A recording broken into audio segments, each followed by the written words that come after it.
council may remember that this issue has been swirling around for some time.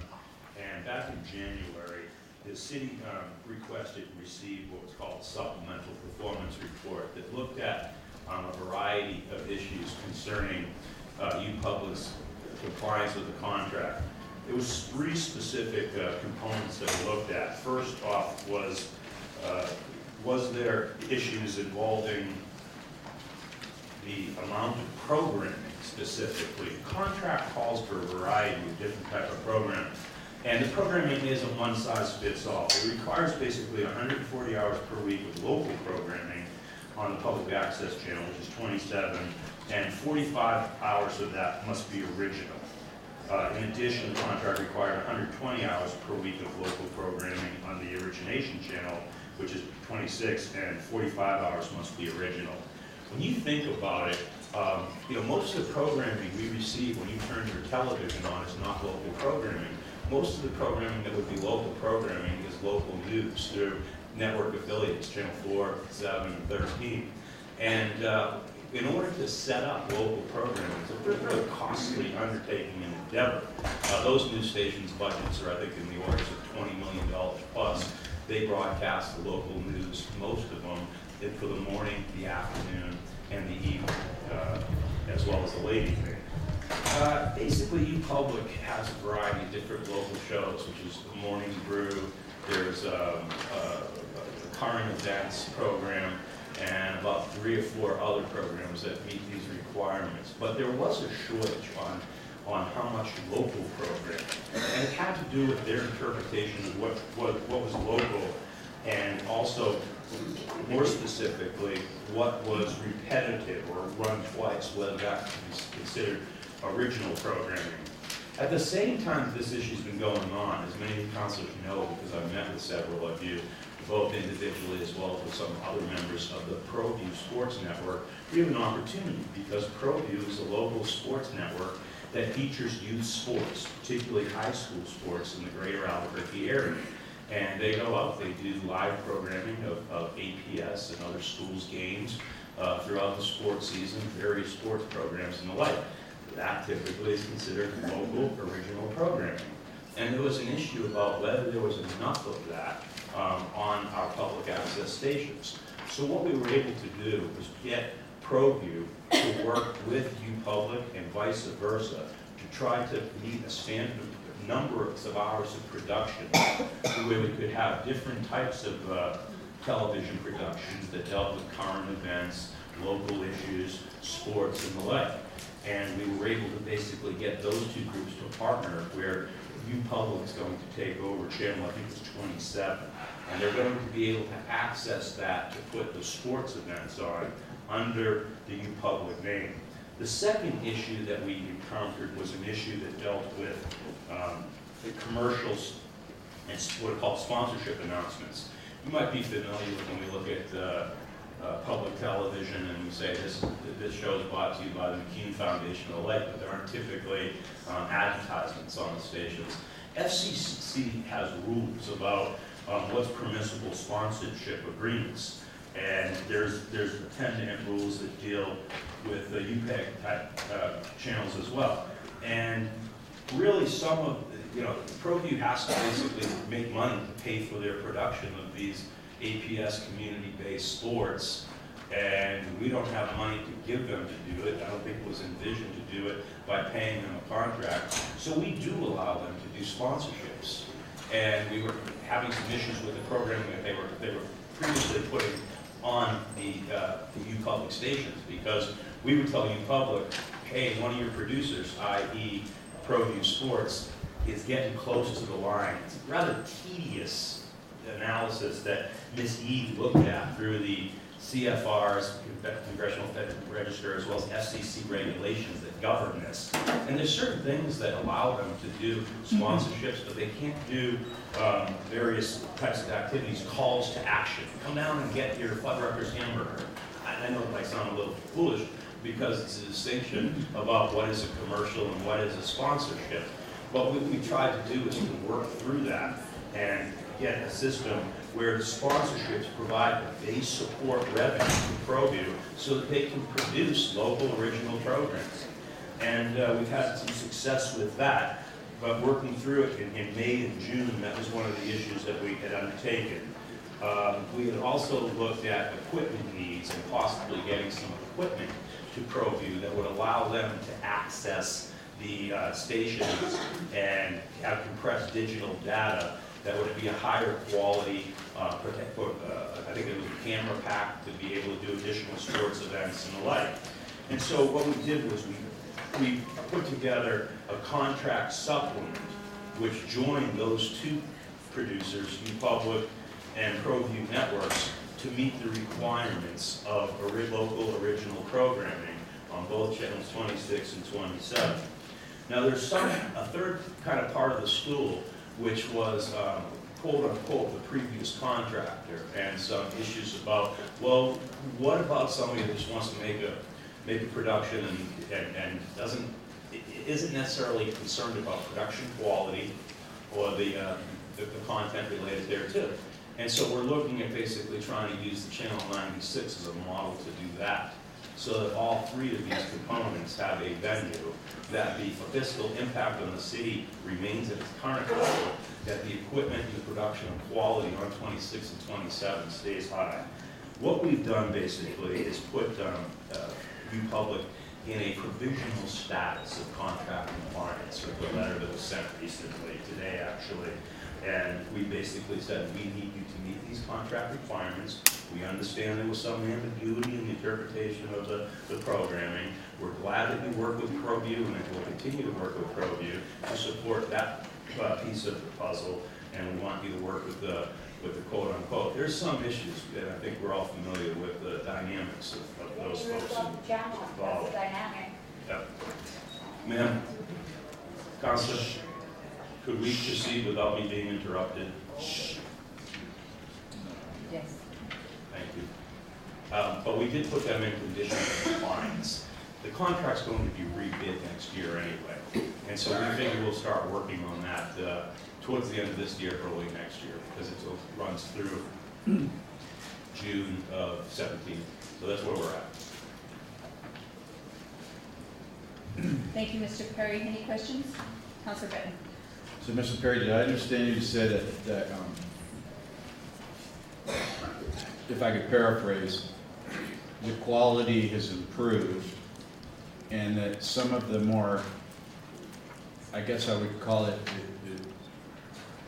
the kind of learning opportunities that existed under quote unquote would be sort of moved to the third channel that we still have available? That's correct, Madam President, Councilor Benton. We're looking at that as a way to accommodate all three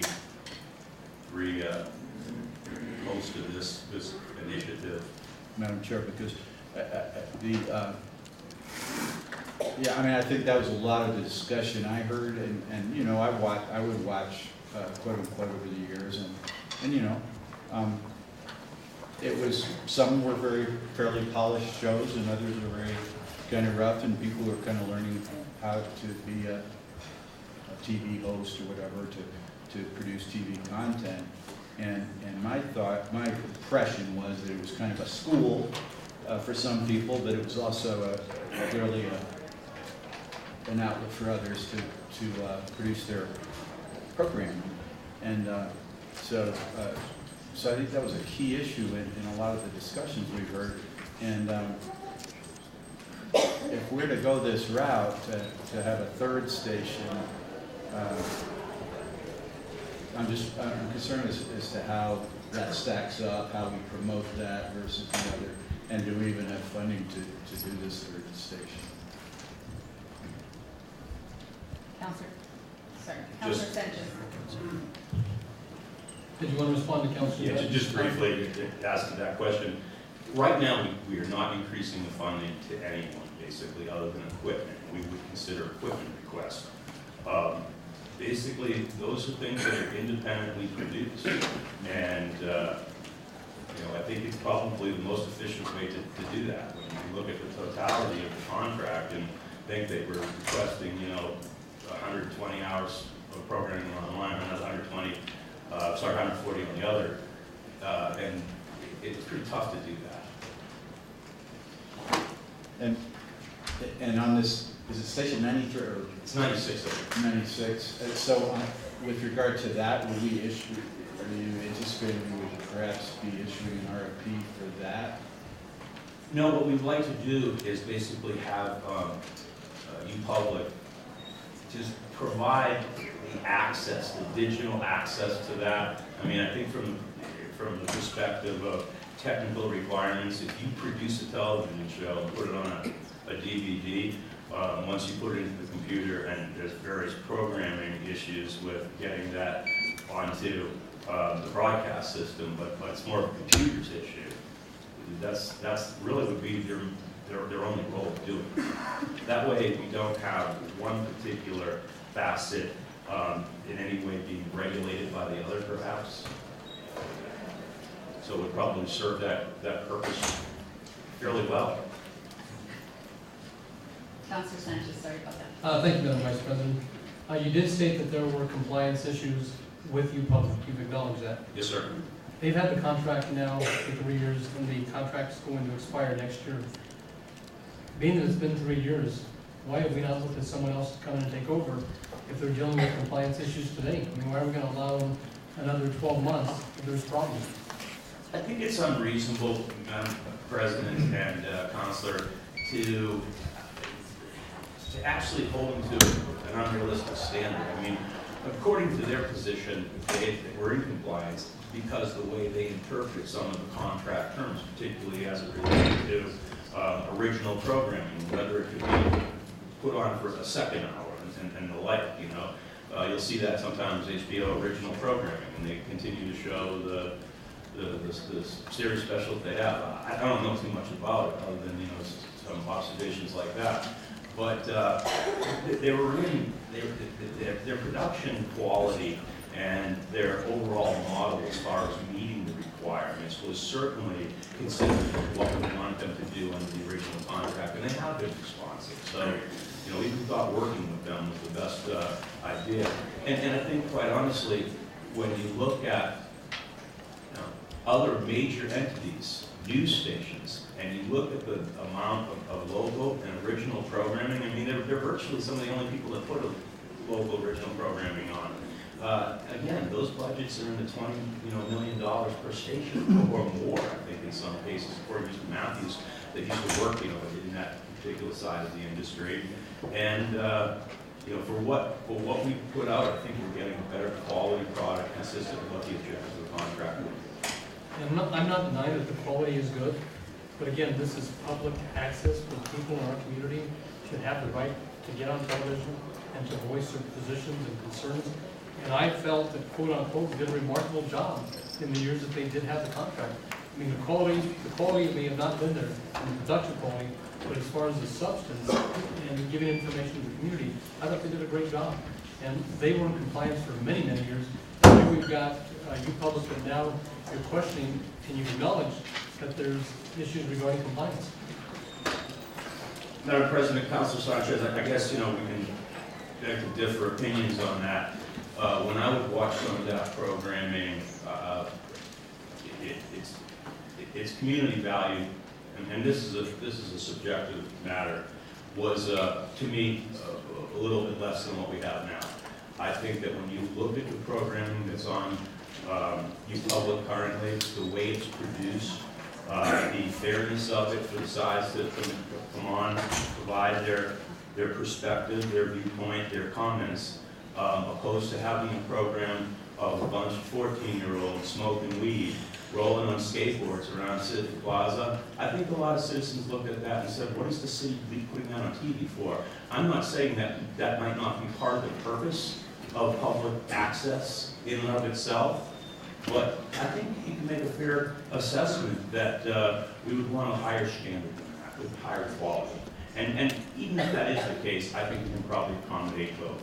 But in all fairness to those individuals that had programs, you had individuals like Nani Sanchez, who had a program for the disabled, which was a great program in which other people could relate to and get involved with and try to help the disability community.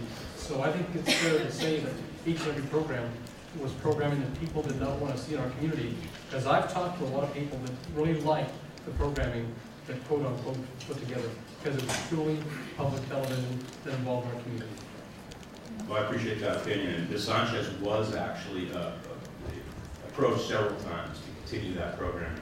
And frankly, some of these people from quote unquote, and you all know this, I'll be very diplomatic in the way I say it, but they didn't want to work with a new vendor. And they were approached by the new vendor in a multitude of different ways about coming and trying to bring their show and their product and their production to the new vendor. And there was bad blood there. And I don't think I'm saying anything that isn't highly and repeatedly demonstrated in front of all of us at one point or another. Councilor Davis. Thank you, Madam Chair. Mr. Perry, briefly, I appreciate finally the chance to get through this. There's a lot here, it's been pending for a while, so we can make this fairly quick, I think. What I heard in your, just for clarification, what I heard in your mentioning is that there was a disagreement or a misinterpretation or a failure to agree on what sort of local content meant as far as meeting the standard that's required under the current contract. And then a few minutes later, I heard you mention that some of the content going forward was being borrowed from, if I'm missing, correct me if I get this wrong, was being borrowed sort of from other places or other channels and run under the uPublic name. What I'm trying to get at is sort of how do we clarify now what is required and what is local? Or do we need to, does this council need to move forward to sort of clarify that in statute or by resolution somewhere so that it's more clear for all the parties going forward exactly what content needs to be here on this channel? Mr. President, Councilor Davis, that's a really good question. I think that we've made a lot of progress in clarifying it, but I still think it could lend itself, and their semantics may not be sufficient, whether this council wants to take on that responsibility or not. On one side of it, I'd love to look over to Mr. Zaman, the other side of the table, and say, take this project on, and be the arbiters of it. But I think that our legal department's made a really good faith effort. Ms. Yee is a former PRC lawyer, and she's one of the people that I really respect her opinion. I respect how much she drilled down on this and tried to get the answers to those questions about what is local, what is a commercial, what is an acceptable FTC sponsorship and the like. I think we made a lot of progress. And when we go to renew the contract, we'll have these folks in what I've called provisional compliance, basically, effective now, and we may want to revisit them at that time. Madam Chair, one follow-up if I may, sorry. Just to clarify, so at this point, can you clarify for me when the contract is up? Will it be posted out for public, or is it part of the renewal that's available in the contract, sort of as a, if everything's okay, we can renew this for 3 or whatever? If they're in provisional compliance now, can you tell us sort of by the numbers, Ms. Yee can help us perhaps, or you can tell us, sort of say in the last quarter or before this audit was done, what percentage was meeting the standard and what percentage is meeting it now? And if there's still a gap, what's the plan or a benchmark in play? What's the compliance plan and what can we expect them to be up to before we make spring? Sure. The first question, as far as when the contract will have to be re-RFP, put on the streets, will be next year. It'll run through June of 2017. We intend, and the letter went out regarding provisional compliance, requires that we reevaluate that every 60 days. And as far as the percentage goes, I cannot provide you a qualitative percentage. I don't think it was particularly looked at from that perspective. Councilor Benton.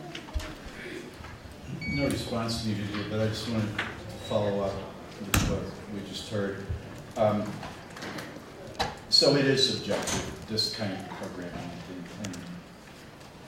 But we all, I think, know what public access means. It means we're opening up these resources for the public to take a crack at being a TV producer or to express their opinions freely. I think we do know what that means. What's subjective is well, is it professional programming or not, or is it amateurish, and does it have mistakes in it, and so forth. And I guess my sense is that's the nature of public access, that it's for the people. And it's something that we used to provide, and at least as I can see, we don't provide this well anymore. So that they're different, that's subjective too, okay? That's my subjective take on it. But that's my subjective take. And I look back on my first 3 years on the council, and quote unquote, I think I was asked 4 or 5 times to appear on more than one show, unquote unquote. Since the new group is in, I think I've been asked once. You know, not that that's some barometer that I'm so important, because I'm not. But I do have knowledge of goings on in the city. That is potentially something of interest to people. So that's a gauge, you know, a subjective gauge that I will use. Anyway, thank you. I've been on there once as well. I appreciate your comments. Councilor Winter. Thank you, Madam Vice President. And Mr. Perry, the thing that I've seen in all these years, and I think you're doing some good things, but I don't see this as public access TV. I know that maybe a lot of the content you might not appreciate or I might appreciate, but somebody does. And so I think what we need to do is try to go back to some public access to give folks the ability to deliver the message.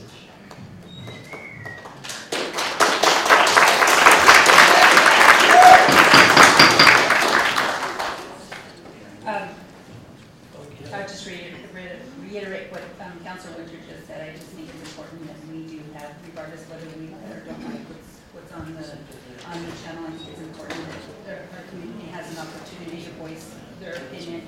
Anyway, next item is item number 4, economic development discussion. There's none, so we'll move on to item number 5, administration questions. Does anyone have any questions for the administration? Councilor Davis. Thank you.